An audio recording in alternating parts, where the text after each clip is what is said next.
And then posts like these. Hot take: if you were born into the body of the ICE agent who murdered Rene Colgood, had his exact DNA, exact upbringing, and exact experiences, there's a real chance you do the exact same thing he did. And if we want any hope for peace in the world today, I think it's important we understand this. Hold on. I promise you there is a sensible reason for why I said that hot take. It will make sense once I explain it. Trust. This is day 3 of finding 1,000 people to build a lifelong community with that will make bad history harder to repeat. So normally this video would be like a documentation of what I did today, but unfortunately I couldn't work on the curriculum that much because Jimmy went to Vietnam and I was kind of distracted by this issue that was happening in America about the woman who was murdered by the ICE agent named Renee Good. I was seeing all of these posts about the problem and the issue that was happening in America for the past like 3 days up on my feed. Like every time I scroll, I would see some of the posts. There's people who support that guy for shooting is irrational, you know. It's like there's something wrong in the head, bro. And then to top it off, like JD Vance, you see JD Vance, the government coming out there supporting that and saying like, oh, he was in danger, and then they were just blatantly lying about what happened. It's crazy, literally like out of Orwell's 1984 dystopia, bro. If you're a student and you're analyzing that text, you actually need to analyze it now. It's actually really relevant.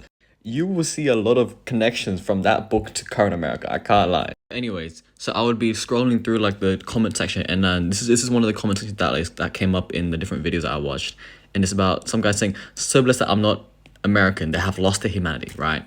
It's like you feel like they've gone crazy. You know what I mean? Obviously. And then you see other posts like this, or comments like this: "Who in the right mind would shoot at the driver of a moving vehicle? You know, rip Renee and fuck ICE." But there's a problem with this. A problem that humans have fallen for centuries after centuries. Dehumanizing the other. You've seen it before, you're seeing it again. When you study Othello or racist things, you see the other and the demonizing of the other and how that like relegates them to someone that's not human, and then you can perform these inhumane acts against them. It is happening again, just not racism, but just another group that is not human, you see. But the thing is, they are. And I realized this when I clicked into one of the commenters who were a clear Trump supporter, and I look at their repost and I see what they're like, and you will see something crazy. So there's this guy, Channing Brett. I found it on a comment section supporting Trump, and you see things like this, right?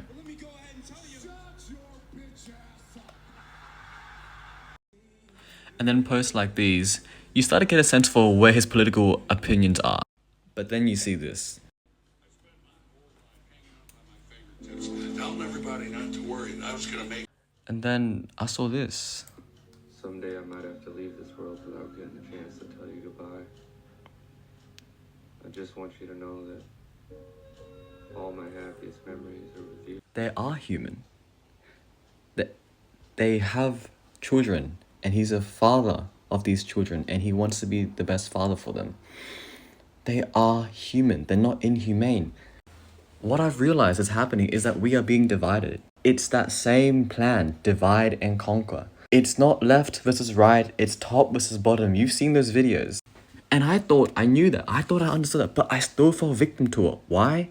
Because of social media, where they only feed you what you want. Your algorithm only feeds you your own political concerns. They are social echo chambers. And what that does is it doesn't give you the other side of the story. It doesn't give you the other perspective. It doesn't allow you to critically think and have a more objective, nuanced view. All it does is that it makes you demonize the other and it to an extreme level. And when that happens, peace can never be achieved. Disputes can never be settled. Conflicts can never be resolved. Because we see them as this other that is inhumane, that cannot be reasoned with.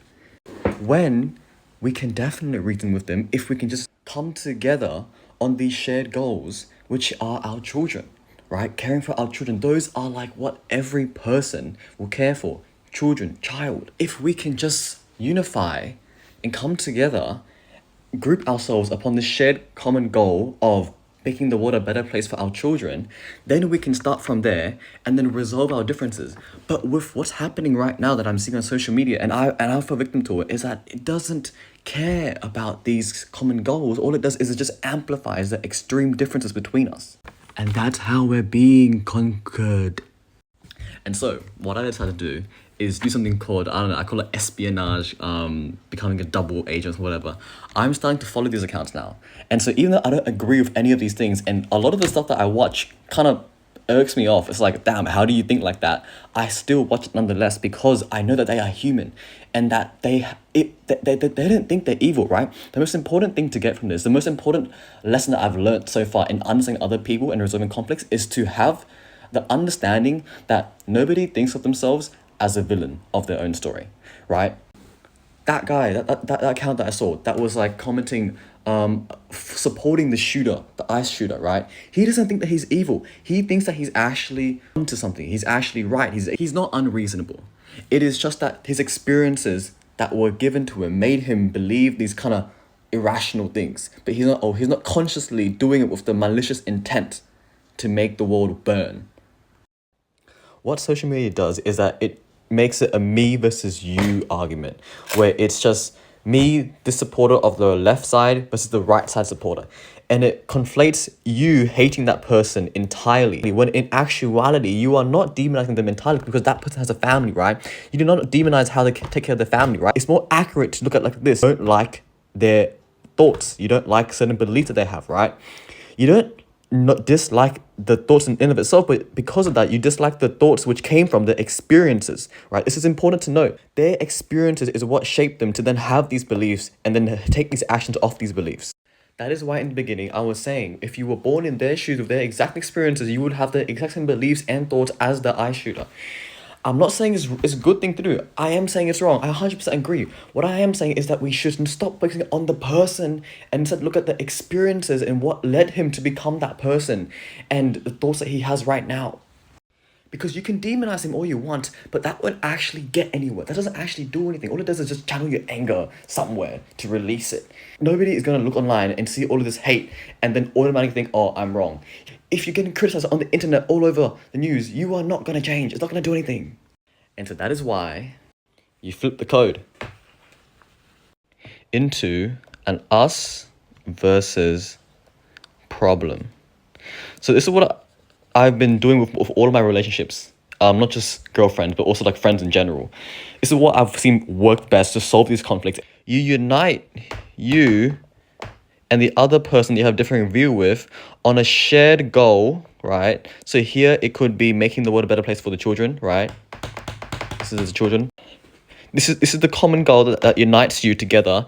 And then the problem is you have a different view, right? Different view. And these problems are different from the identity. You are not your beliefs, okay? Your identity is not your beliefs. Get that away. Separate the people from the problem. That idea is like championed by these professors from Harvard who published this book called Getting to Yes, Negotiation Strategies. After analyzing them and their stories, I got some screenshots that I think is important to see here. The main thing they say is to separate the people from the problem. Why? Because human beings are not computers. We are creatures with strong emotion who often have radically different perceptions and have difficulty communicating clearly. Emotions typically become entangled within the objective merits of the problem. Taking positions just makes this worse because people's egos become identified with their positions. You've all been through those arguments where at first you have like a logical discussion and then all of a sudden someone talks about how like, oh, why did you do this? And then you get angry or you get furious or they get angry and they get furious, right? Because you start then attaching the identity to the problem and then that causes emotion, and emotions are never helpful to coming to an agreement. They say, figuratively, if not literally, the participants should come to see themselves as working side by side, attacking the problem, not each other. Working side by side, attacking the problem, not each other. Like this line here is so accurate in explaining stuff. They have, the other hand, they have egos that are easily threatened, the other people that you're arguing with, right? Or also yourself as well. They see the world from their own personal vantage point, their own perspective, and they frequently confuse their perceptions with reality. Routinely, they fail to interpret what you say in the way you intend and do not mean what you understand them to say.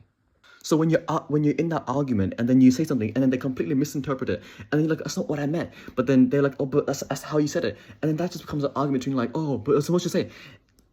Doesn't go anywhere. Misunderstanding can reinforce prejudice and lead to reactions that produce counter-reactions in a vicious circle. Rational exploration of possible solutions become impossible and a negotiation fails. The purpose of the game becomes scoring points, confirming negative impressions, and apportioning blame at the expense of the substantive interests of both parties. Basically what I was saying before about how like, oh, well, you said that, and then it just becomes like, who can get the last word in? You called me this name. You called me a dumbass. Do you really think I'm a dumbass? You're confirming negative impressions. And then when they say apportioning blame, that means like, oh, you say it's your fault. You do this. It's because of you. Oh, it's because you said that. You're just trying to blame the other person now without actually going to resolve the problem. And so they give the solution of to put yourself in their shoes. The ability to see the situation as the other side sees it, as difficult as it may be, is one of their most important skills a negotiator can possess. It is not enough to know that they see things differently. If you want to influence them, you also need to understand empathetically the power of their point of view and to feel the emotional force with which they believe in it. It is not enough to study them like beetles under a microscope. You need to know what it feels like to be a beetle. They're talking. You can't just try to understand them logically. You need to literally put yourself within their shoes, within their experiences, within their perceptions, and see how they came to be and really understand the emotional, the gravitas behind why they do what they do. And that is why I'm saying that social media is so shit at this. It doesn't actually lead to any good progress. You're not seeing any other you're not seeing the perspective. You're not being able to empathize with them. All you're seeing is the extreme version of them on social media where they just type a hate comment. That's the only perspective of their life that you see of them. It's like this. Fuck, it doesn't work. Okay, you have a person, right? Here are all of their experiences. Let's say this guy's 30 years old, all right? 30 years old. He's still all these 30 years of experience, right? On social media, all you see is like probably like 1 second of his life. Right? Like one small ass section of his life. That's all you see on social media, on that comment section. And so obviously you're gonna hate the man because you can't see all of this shit. You don't see all of the other years of experience that led up to this experience and what made him say what he say. My hot take is that perspective, the lack of perspective, is the root of all human anger or negative relationship with anyone else.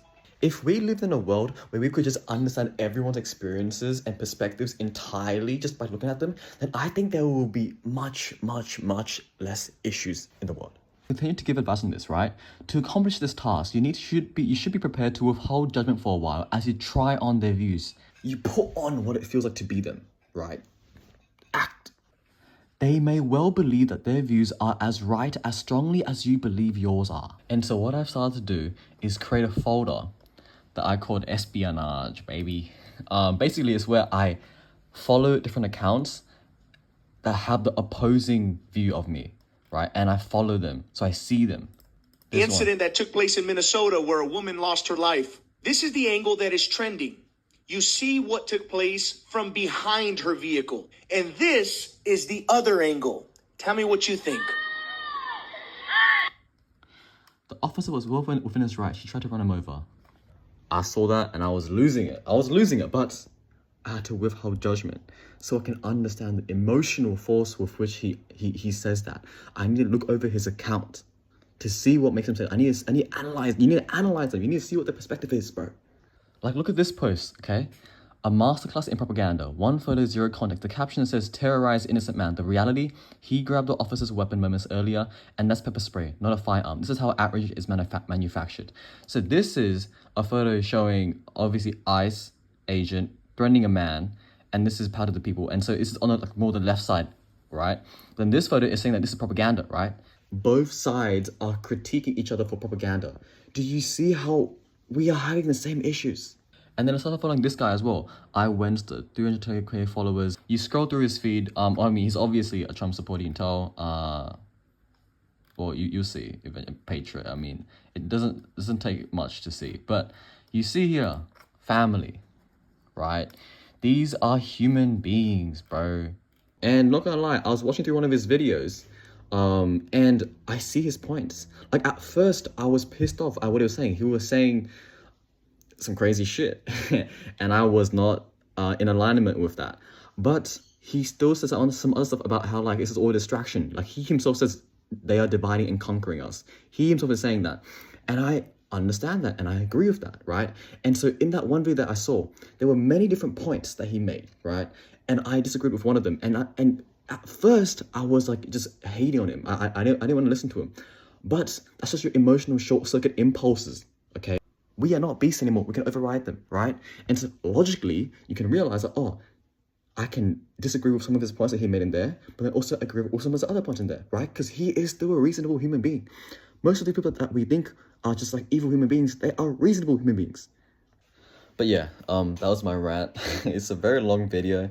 At first, this was meant to be the day 3 video, and I've been delaying for a while because I was trying to figure out how I can fit it all into like one 3-minute video, and that's just not possible. It's just not feasible, and so alright, it's gonna be like a 10-minute video. I don't care anymore, bro. I think that I think this is one of the most useful things, you can have, useful ideas you can have to actually see the world clearer and actually be able to critically think, because social media does not help with critical thinking. And that's why I'm saying I want to create an account where I will post different sides of the stories from different accounts to show that different perspective, so you can see how they see it. You can try on their costume. You can become the beetle that you are inspecting. Yeah.